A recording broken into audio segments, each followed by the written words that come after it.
So welcome everybody to the Metrics International Forum. The forum is organized by the Meta Research Innovation Center at Stanford, or short Metrics. The center is directed by John Ioannidis and Steve Goodman, and we are a research group and fellowship program dedicated to finding ways to improve the validity and transparency of scientific research. I'm Mick Siebert, a postdoc at Metrics, and I will be today's moderator. All of our international forums are recorded and can be accessed on our website. If you have a question that you want to ask verbally, you can do that. If you have a written question, please write it in the chat and wait until the end, and then I can read it out loud. Our presenter today is Julie Eggington. She's the co-founder and CEO of the independent nonprofit Center for Genomic Interpretation. Julie directed clinical genetics programs at several companies prior to co-founding a genetic diagnostics consultancy company in 2016. The need for a disruptive nonprofit organization that would encourage and facilitate a higher bar of quality in clinical genetic and genomic testing became clear through this consulting work, leading her to co-found the nonprofit in 2017. In her formal training, she was a postdoctoral fellow at a Howard Hughes Medical Institute laboratory and received her PhD in biochemistry from the University of Wisconsin-Madison, her master's from the University of Utah, and her bachelor's with honors from Brigham Young University. So if you're ready, Julie, we can start. Sure, thank you. So great honor to be invited to speak with you guys today, and I'm excited for the conversation and discussion we will hopefully have. So the title of my talk today is Reality Checking Clinical Genetics and Genomics, a review of the emerging data that demonstrates that faulty assumptions and sloppy clinical lab work pervade precision medicine in the USA. An alternative title is This is the Reason I Don't Get Invited to Dinner Parties. But okay, so I co-founded a nonprofit in 2017, and our mission is to save and improve lives by encouraging careful stewardship of clinical genetics, genomics, and precision medicine. And we're called the Center for Genomic Interpretation. And before I dive into the content of my slides, I wanted to share with you why we co-founded this. So I have a PhD in biochemistry, and I started my career in industry working for a company called Myriad Genetics, which at the time had patent protection on its major genetic testing products and basically had a huge profit margin. And the company was able to spend a lot of money and invest in projects to ensure very high quality work and continuous improvement. And I thought that's just what clinical genetics was like. I didn't recognize or realize that that was an unusual situation. I was there for 4.5 years directing a program there. And then I left there and I joined a startup organization that no longer exists, a startup for-profit genetics company. And they were doing pediatric genetics. And that's when I realized that things were not as I had thought them to be. There was a lot of very, very sloppy science and frankly, some fraudulent advertising that was happening. And my boss recruited me to try to help turn that around. And I think we were somewhat successful, but I left the company and got recruited to 23andMe after about a year, and which then I started experiencing Silicon Valley diagnostic industry, and I learned a lot there, and was there for about a year before the CEO of 23andMe decided that the world wasn't ready for the type of product that we were working on, which was a next generation sequencing product of all the genes of interest.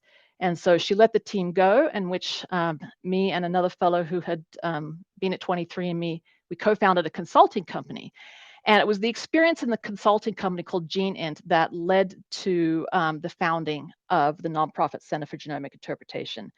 Because what happened was some very large, well-funded laboratories found out that we had become free agents, and they reached out to us and asked us to come in and do some quality assessments. And in doing that work, we found some significant problems in these laboratories that impacted the accuracy of the test results. But every engagement ended in the same way when we had this consulting work. And it went like this. We would sit down with the CEO. So we would do an investigation, we would write it up, and we'd sit down with the CEO and we'd present our work, and the CEO would say, okay, would listen to what we had to say, and was somewhat shocked. And we'd say, look, when you're issuing positive results, between 30 to 50% of them are likely false positives, and you need to fix that, and we can help you fix that. And also, we noticed that there's these other problems where you have like an unusually high false negative rate. You can improve your technology to eliminate that, et cetera, et cetera. And so we would talk about these quality issues, and every single conversation went the same. The CEO would say, are you under non-disclosure agreements? And we'd say, yes, we are. And then he'd say, it was always a he. He'd say, okay, is there any regulatory agency that is going to come and discover these issues? And we would say, no regulatory agency is going to come and find these issues. And he'd say, okay, so you want me to spend millions of dollars to fix a problem that nobody knows we have, and they're not going to find out. What's more is, in fixing the problem, we would drop the positive rate of our testing, so that our positive rate or our diagnostic yield won't look as good as our competitors, who probably also had the same problems. And therefore we would lose business, as doctors prefer tests that have higher diagnostic yields. And we'd say, yep, because it's the right thing to do. You don't want to give patients inaccurate results. And every single time the same thing happened, the CEO would thank us for our work, we'd get paid, and they would make very little or no changes. And so after some time, that, while lucrative, that was somewhat soul crushing.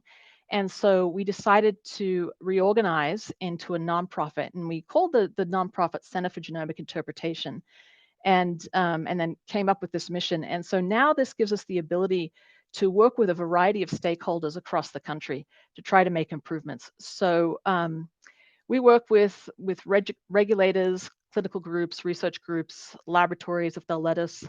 But primarily we work with health insurance companies to try to help them implement quality assessment programs, so they can kind of control the type of testing they reimburse, and try to hopefully reimburse high quality testing instead of low quality testing. We also do some projects with pharma companies to help them identify partners that can do good work for them when they're developing drugs, et cetera. So that's why we exist, and we've been around since 2017. So my talk today is going to cover these issues. We're going to talk about regulation. We're going to talk about the analytic accuracy of next generation sequencing. We're going to talk about variant classification, and then we're going to finish up by talking about what is going on to try to solve these problems, and also what our nonprofit is doing to contribute to a solution. So before I begin, I want to preface this, because there's going to be a lot of doom and gloom in my presentation, and you might walk away from this thinking that there's no value in clinical genetics or genomics, or that there's no good quality laboratories offering good quality tests, and that's not true. Okay, so I want to preface this by saying that there is good quality testing, there's efficacious testing, and we're very excited by the dawn of the precision medicine era. We believe in it, which is why we are trying to do what we're doing, which is ensuring that the goals of the precision medicine era can be met. The problem that the industry has experienced is that, and that we'll go over, is that the high quality, highly accurate testing gets swamped out by the excessive amount of low quality testing. And because of the lack of controls in marketing and the lack of transparency, there's been an inability for high quality genetic and genomic tests and laboratories to be able to differentiate themselves from the low quality stuff. So as I present this, I'm going to show you data. Most of it we were not involved in. So this was other people doing the work. I'm going to show you data that is going to be pretty depressing about the state of the industry. And you're going to begin to ask yourself, okay, if it's this bad, how didn't we notice? How didn't doctors notice? How didn't patients notice? And I've thought about that, and I've come up with 3 reasons why.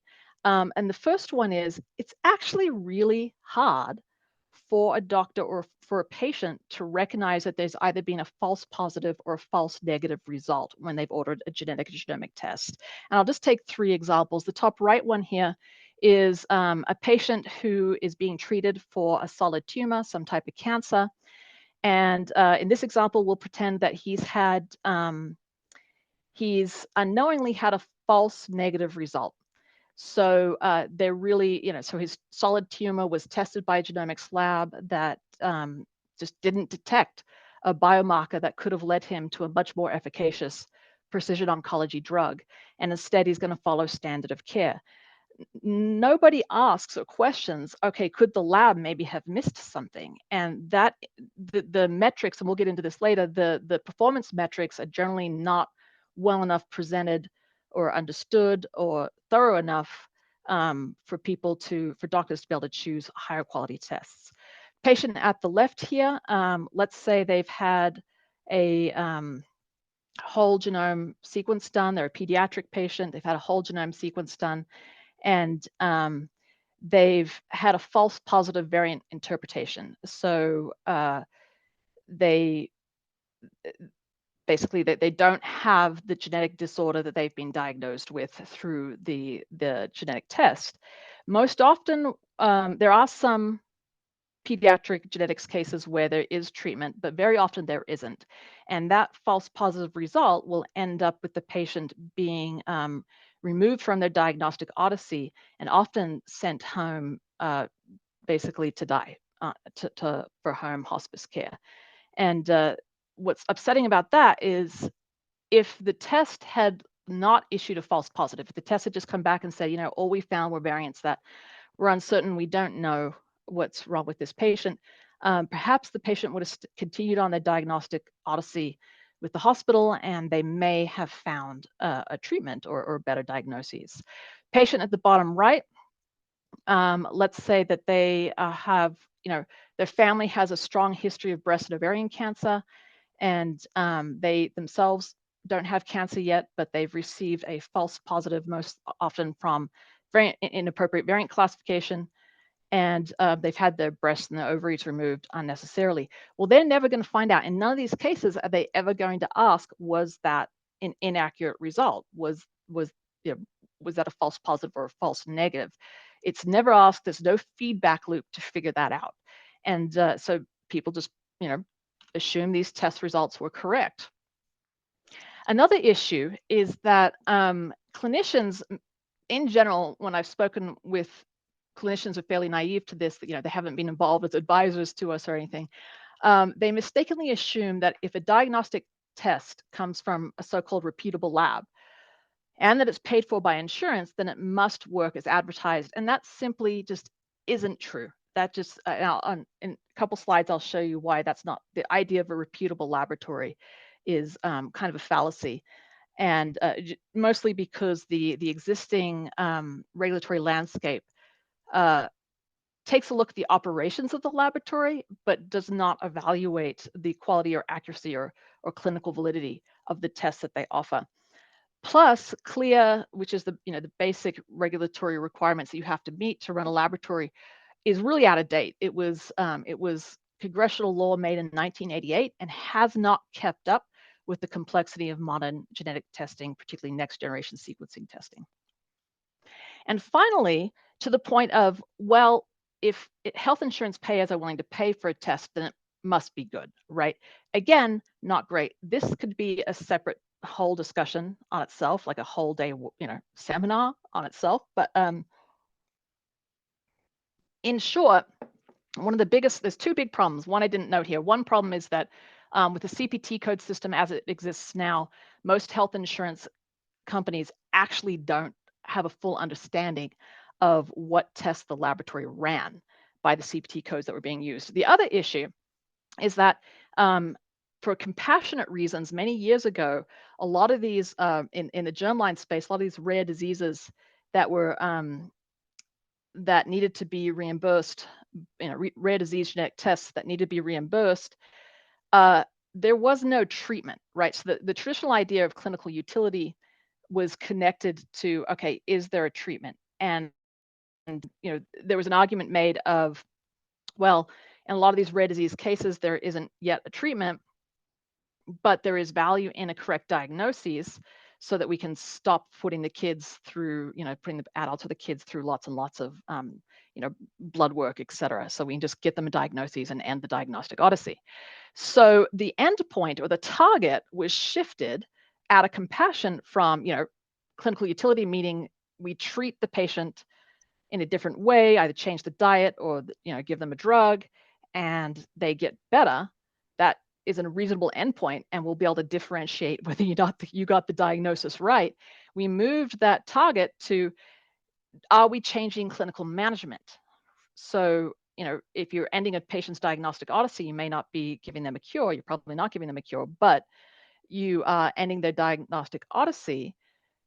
The problem with that is when that became embedded in the clinical genetics and genomics industry, there's no way to differentiate between a change in clinical management that originated from a false positive genetic and genomic report versus a change in clinical management that originated from a true positive report. And so it put a lot of pressure on the industry that has kind of led it in a bad direction. Okay, so now we're going to talk about the patchwork of regulatory aspects here in the US that has led to kind of this disaster. And this past Monday, the FDA's final rule came out that is details how they're going to ramp up regulation in the space, and I will talk briefly about that. But lest you think I'm incorrect in saying that genetic and genomic tests have basically been unregulated, I will quote the National Institutes of Health, who has a webpage for this topic, where they say most genetic tests today are not regulated, meaning that they go to market without any independent analysis to verify the claims of the seller. The reason why they say this is because more than 99.9% of clinical genetic and genomic tests on the market have not had the actual test evaluated by anybody in any robust or independent way. Their laboratory is either minimally CLIA certified. Some have sought a higher certification for the laboratory, which is CAP accreditation or College of American Pathologists. But this is, again, a laboratory-based. These are laboratory-based certifications and not test-based, which means that you might have, all the right operations in place to potentially have a good test, and so that, you'll get your certification, but doesn't mean that your tests actually work and that they're accurate and well validated. There is test-based certifications in this country, but they're less frequently pursued. The rarest so far has been going through the FDA, and the very few ones that have done that have almost always had to do that because they were connected to a precision oncology drug. And there is a requirement that what's called a companion diagnostic test be approved by the FDA for that drug. However, unfortunately, once the drug goes to market, most doctors actually don't order the test that was approved with the drug. They just order what's called a laboratory developed test. Then there's New York State. So New York State Department of Health figured out many years ago that the typical certifications for laboratories were insufficient to ensure that tests were accurate. So the Wadsworth Center started certifying tests themselves. Most clinical laboratories in this country have just said, okay, I don't want to bother doing that, so I'm not going to sell my tests in New York State. But there have been, some tests that have sought New York State Department of Health approval, and that is a test level certification. The problem so far has been the Wadsworth Center in New York State have been overwhelmed. And so they have a program where if they have become familiar with a laboratory has traditionally done very strong validations, they'll just approve those genetic and genomic tests without a rigorous review. But there has not been a way for outside users on their website to figure out which have actually been rigorously reviewed by New York State Department of Health and which haven't. Now, for very simple tests, non-complex tests, maybe like blood work tests that are like looking at cholesterol, et cetera, that might be a good approach. But for complex genomic testing, I would argue that blessing a laboratory's test because you trust them from past experience is probably a bad idea. Okay, to illustrate the difference in the transparency requirements and the rigor requirements between these different regulatory pathways, let's look at one of the very few tests in this genomic tests in this country that have actually, they've taken the exact same test and they have 3 different certifications for it, but it's the same test. And that's from a laboratory called Tempus. They have an XT test. This is a genomic profiling test on solid tumor. Right. So they have 2 locations, one in Durham, North Carolina, and one in Chicago.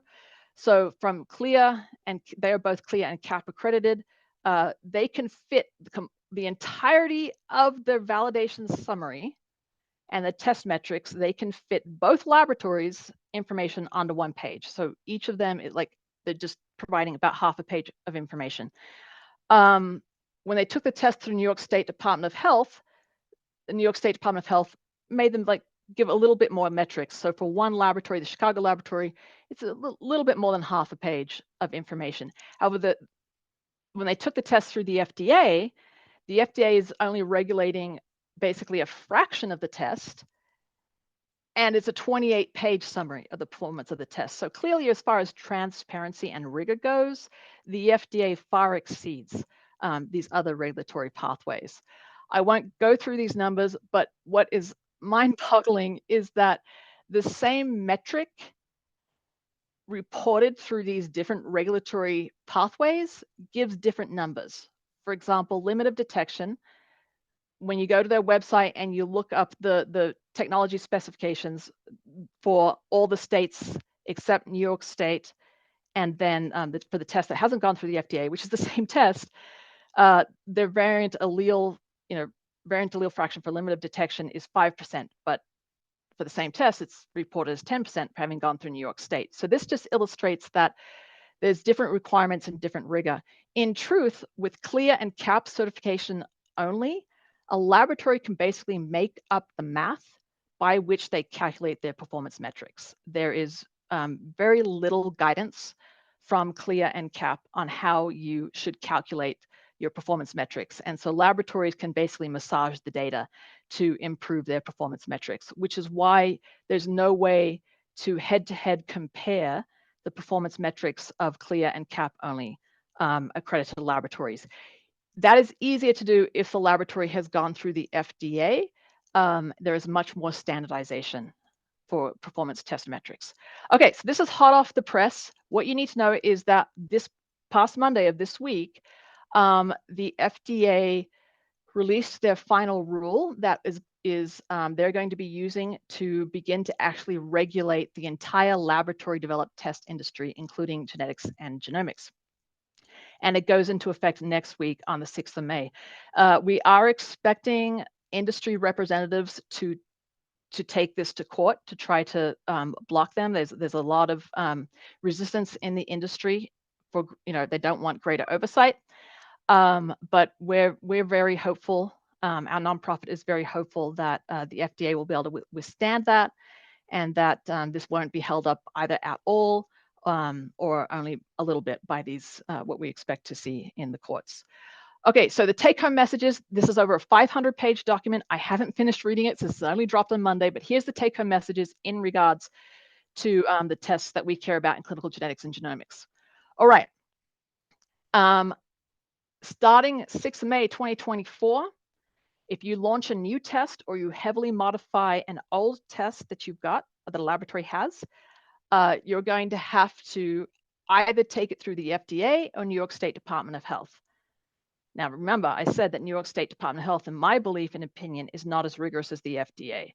The FDA has given themselves the ability to go back and amend this if they decide that it's not working for certain types of tests. So I expect either the New York State Department of Health is going to boost the rigor of their reviews, or eventually the FDA will decide that perhaps complex class 3 testing, like what we see in most clinical genetics and genomics, needs to go through the FDA. Okay, so, but tests that exist prior to 6th of May 2024, and remember, these are all the laboratory tests that led to the FDA taking action, right? The good and the bad are actually going to get grandfathered in. Over the next 2 years, they're going to have to register which tests they have and provide them the performance metrics and the supporting validation data to the FDA. The FDA, if they, I don't know how much review they're going to be doing, but if they see a problem, they can ask for full FDA, for the test to go through full FDA review. But they're also going to rely very heavily both on internal but also external complaint reports. So organizations like ours, clinicians, health insurance payers, discovering low quality testing and reporting it to the FDA, who will then open an investigation. And if they have concerns, they might require the laboratory developer to take that test through FDA review, in which we expect a lot of tests to not make it, to be taken off the market, because a lot of stuff that just doesn't work.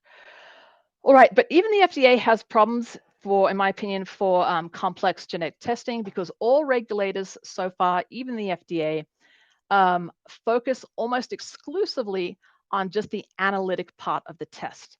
What I mean by that is regulators are used to the idea that there's like one biomarker or a handful of biomarkers, and there's a diagnostic test that has to detect that, right? And so in clinical genetics and genomics, the analytic part of a test is, can you detect what you say you can detect, and also annotate or name it correctly when you have found a certain type of mutation or variation.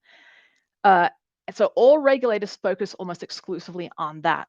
The problem is that there are many, many, many high volume, daily used clinical genetic and genomic tests that incorporate variant classification, which means once the laboratory finds genetic variants or mutations, the laboratory scientists have to then determine whether or not those mutations are disease causing, or whether or not they're prognostic of disease, or whether or not they're druggable.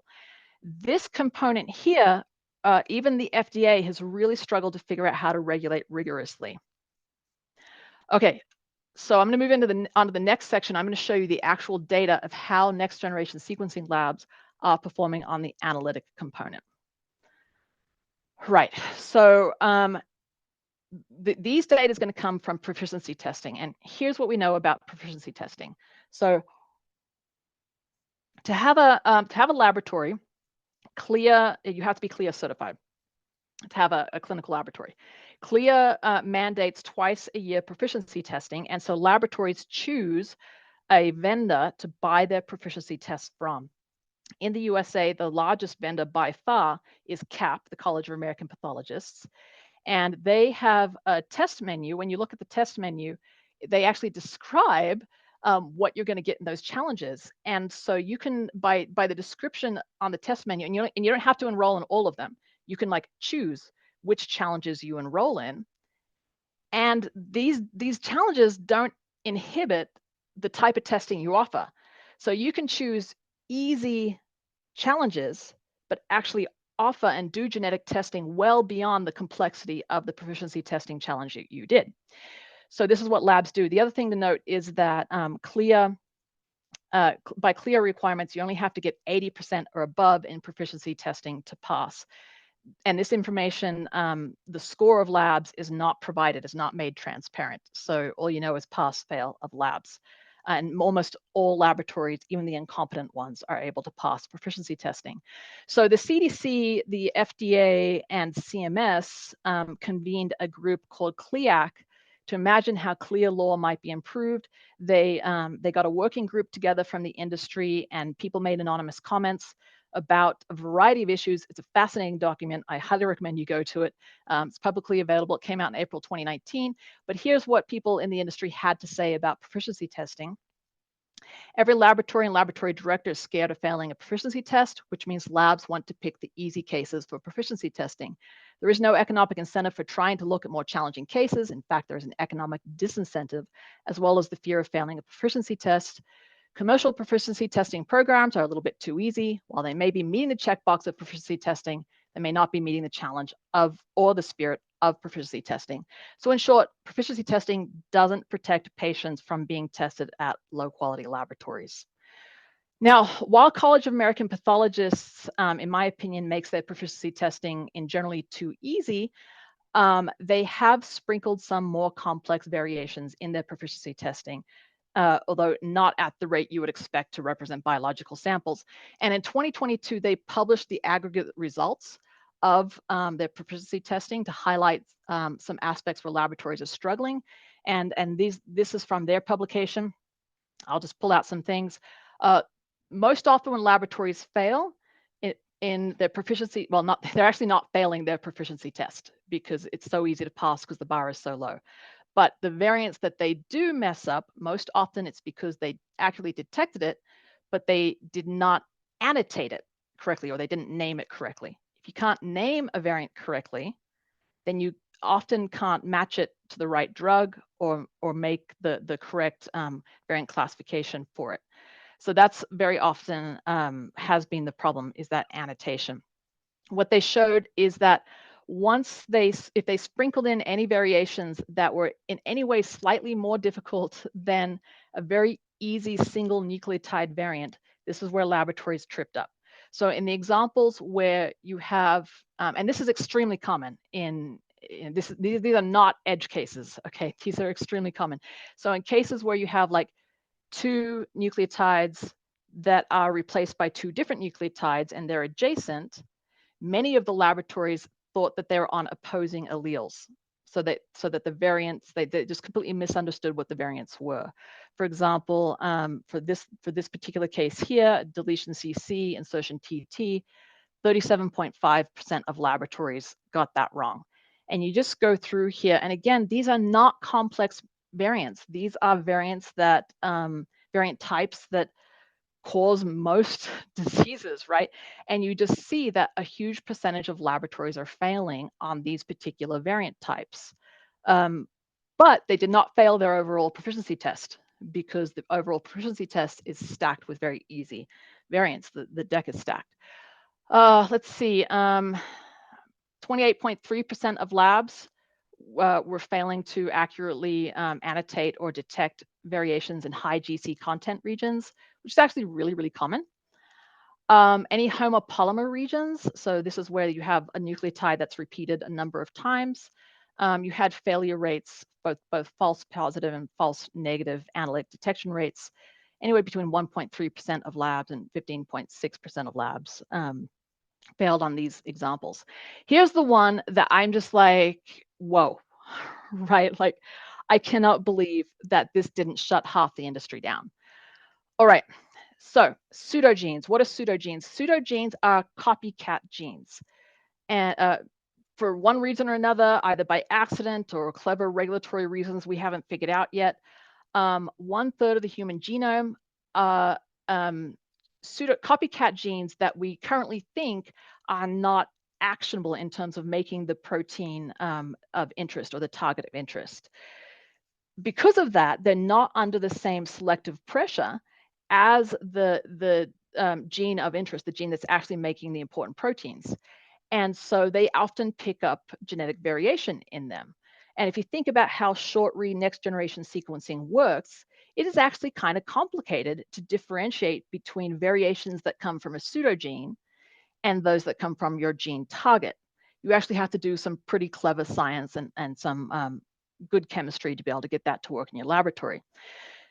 But 1/3 of the human genome consists of these pseudogenes. So this is a problem that laboratories should have solved before launching their tests. But when CAP gave them a pseudogene challenge, 51.6% of labs incorrectly identified a variant that came from the pseudogene as coming from the gene target of interest. Now, if that variant, now that doesn't mean necessarily the variant's going to be classified as druggable or pathogenic, but the likelihood is high that it would be. And so this would issue a false positive result for the patient. That is an extraordinary number of labs doing a bad job on something that is extremely common. And yet, CAP concludes, and this is how their paper, what the paper says, overall excellent performance for detecting variants in both somatic and germline proficiency testing surveys. And they give the numbers look great. But again, because laboratories have been able to choose the proficiency test samples that were mostly stacked with very simple single nucleotide variants, they could choose a stacked deck in their favor. Now, keep in mind that CAP is okay with this because this is a self-policing organization The College of American Pathologists is run by pathologists for pathologists. This is actually on their website. This is what they say. CAP advocates to ensure regulations protect patients without overburdening pathologists and laboratories. So this is in line with their mission. Okay, but do these issues matter, right? They sound bad, but do they matter, all right? Well, yeah, they do. So in germline, some people call this hereditary testing. This paper that came out and other work that's come out since has shown that approximately 1 in 7 pathogenic, so the really important clinically actionable variants that a lot of people just call mutations, 1 in 7 of them fall into these categories of challenging variations that laboratories are struggling to either detect or accurately annotate. That means it's a problem, right? This isn't an edge case issue. The things that labs are struggling, many labs, not all, but many labs are struggling with is a big deal.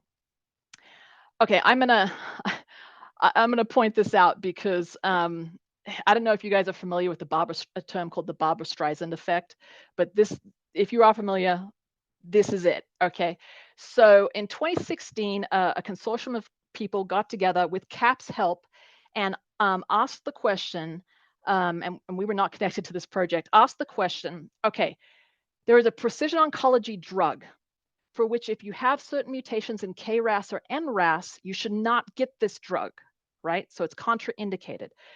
So to take this drug through the FDA, they had to have an FDA-approved test to be able to find patients for which it was contraindicated. Now, remember I said that once these drugs make it to market, most doctors ignore the FDA-approved test and they just go and just order whatever is easily accessible to them or is marketed as being even better maybe than the FDA-approved test. They order the laboratory-developed tests, is what we call them. So and almost all of these laboratories profess to be as good or better than the FDA-approved test. So this drug developers got together with Tapestry Networks and some other collaborators, and CAP helped them round up 19 laboratories that would do this testing to see if they performed as well as the FDA-approved test. And the answer was no. In fact, out of 19 labs, only 7 of them were able to detect the same types of variants, the same challenges that the FDA-approved test. And most importantly, keep in mind, this is a contraindication. Most detection errors were false negatives, which means if this weren't just, a proficiency evaluation and these were real patients, these patients very likely could have been given a drug that would harm them or not work at all, have side effects and not have the standard of care. All right, so CAP then withdrew from the project when they saw the results and were not happy that the results made it to publication. So they decided to do some damage control and decided to reanalyze the data and repackage the messaging by combining it with all the proficiency testing. Remember, they're easy proficiency testing that they do, in which they were able to conclude that this pilot reanalysis and College of American Pathologists proficiency testing for KRAS and NRAS demonstrate excellent laboratory performance, right? They're able to control the message now by repackaging it in this context.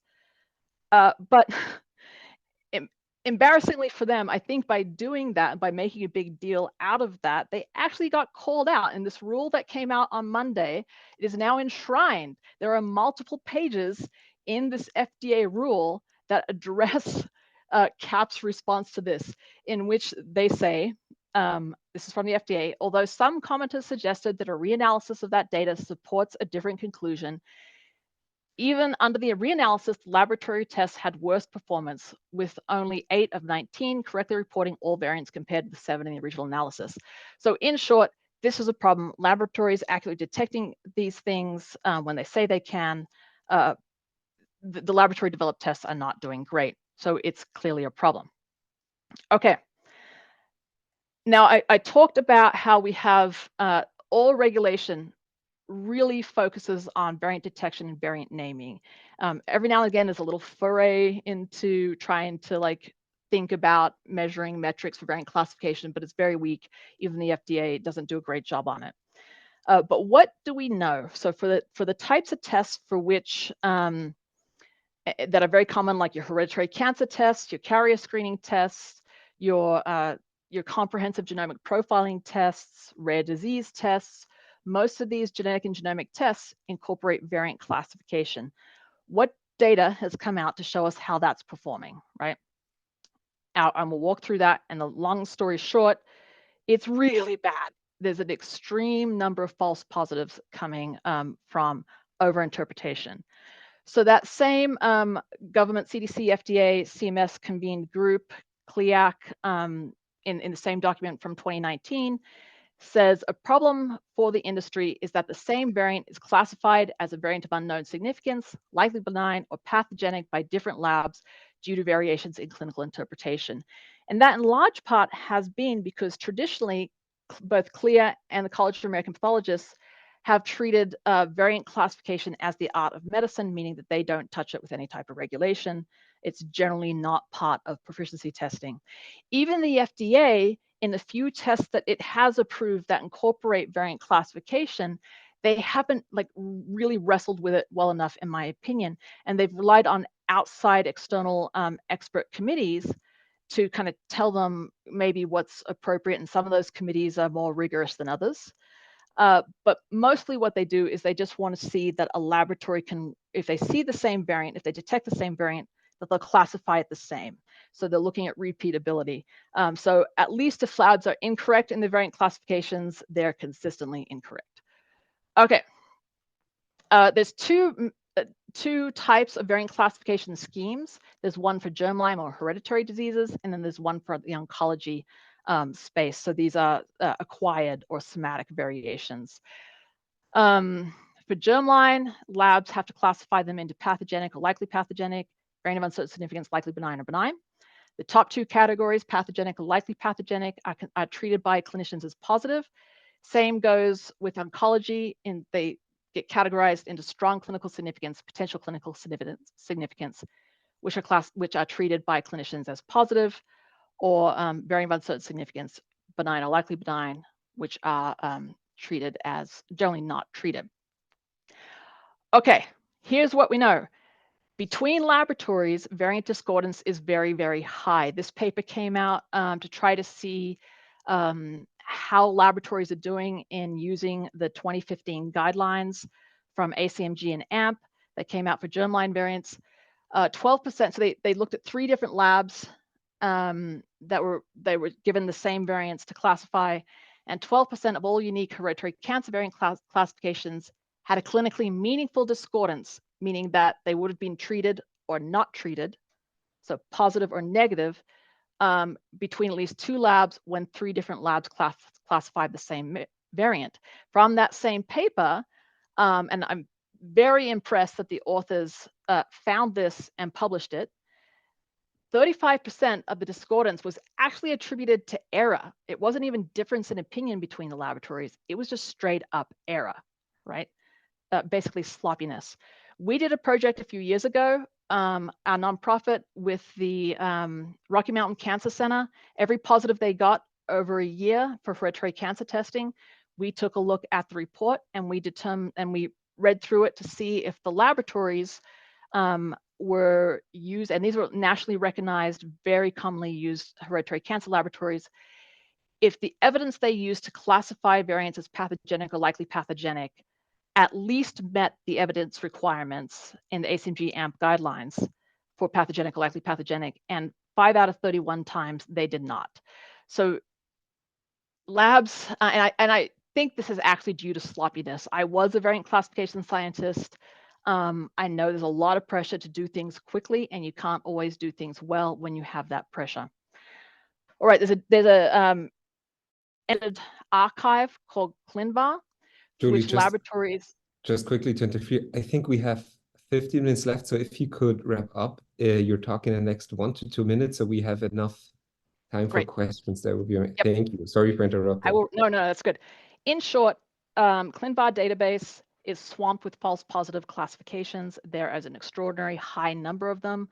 In population screening studies, they have figured out that most so-called pathogenic or loss of function variants have no penetrance, meaning they don't have any impact. This false positive variant classification impacts patients of non-Western European ancestry the most, which makes sense because we have less data on them. Why is this happening? Because the guidelines are weak. You can pile very low, weak evidence together in order to just add them up to get a positive, which are often false positives. There's fundamental logic errors in the guidelines. There's 3 major errors of the converse in there. I won't go through them in detail. That could actually have its own seminar. My biggest one that I want to make sure this crew knows is that nobody has done the work. No government organization, no private organization that I'm aware of has done the work to figure out and characterize all the mRNA transcripts for the different genes, which means that most laboratories are just using the full-length canonical gene to interpret the variations, but in reality, we already know that many of the exons within these genes are skipped, which means that any so-called loss of function variations in these skipped exons would have no impact. But we haven't characterized them, so a lot of false positives are coming, probably because the industry itself has not done that work. The other problem I want this group to know is that there's a lot of push for population screening programs to take these clinical diagnostic tests into the general population. There's also incidental reporting or secondary finding reporting that's happening. And the industry has, in general, ignored basic principles of diagnostics, where if you take a population where the disease you're has less prevalence, your positive predictive value is going to drop. So many of these population screening programs, if they issue a positive in these genes like BRCA1, et cetera, their positive predictive value is less than 50%. And these programs haven't really considered that. I won't go through this, but in short, things are even worse with variant classification in the somatic space, in the oncology drug space. It's just chock full of false positives. I'm going to stop there because I imagine that some of the extra slides I have are going to come up in the questions. So let's just stop there and take questions.